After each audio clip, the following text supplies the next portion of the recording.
Energy conservation. Let's talk about it.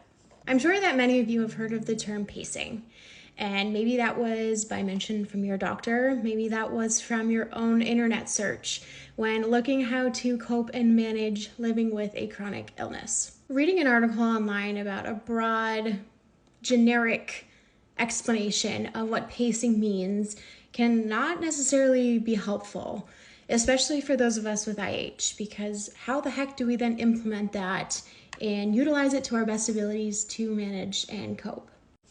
IH is really unpredictable. Each day looks different than the next, and usually there are better days and there are worse days. As an OT, I learned a lot about energy conservation and the techniques on how to kind of implement those into life. To start off, I'll talk about just the general of energy conservation. So there are the 4 P's of energy conservation: prioritize, plan, pace, and positioning. Prioritizing the most important tasks of the day, planning when you're going to get those done, planning around those times of day that you're at your best, pacing out those activities to make sure you're not overdoing it in that one sitting, and position, whether that be a position of physical objects or your physical body.